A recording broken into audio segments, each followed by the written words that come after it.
Dylan House Chores. Dahil masama ang pakiramdam ko, inutusan ng asawa ko ang anak ko na siya muna ang gumawa ng mga gawaing bahay habang ako ay nagpapagaling pa. So, ayan, gusto ko lang i-share na ang anak ko ay siya talaga yung nagbuhugas at nagsasaing dito sa bahay, which is araw-araw talaga yan. Yan talaga yung gawain niya.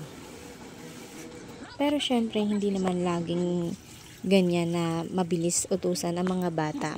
Naiintindihan naman namin yun. Minsan may araw na nasabihin niya, wait lang mama, sagdan lang mama. Pero umaabot na ng isang araw, hindi pa rin nagagawa.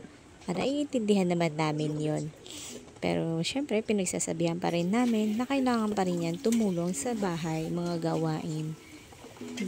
Dahil hindi maganda na lumaki tayo na wala tayong alam sa gawaing bahay kahit tayo ay lalaki. Ang anak ko pa lang iyan ay 10 taon. Nagtungtong siya ng mga grade 2. Sinimulan na namin siyang turuan sa mga gawaing bahay. Pero syempre wala namang perfect na bata kaya napapagalitan.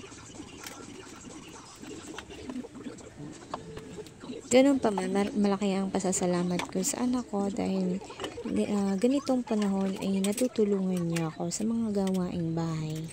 So, ayan, nakatapos na siya magsaing, naghugas na naman siya.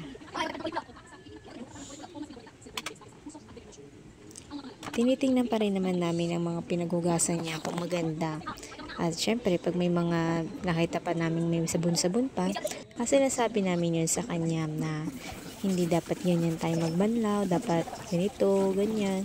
Eh, hindi pa rin naman natatapos yung pagtuturo natin sa kanya hanggat mas matutunan pa niya ng maayos.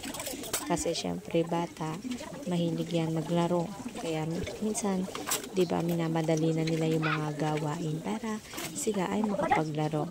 Lalo na ngayon, uso yung mga cellphone. Mahilig sila sa cellphone.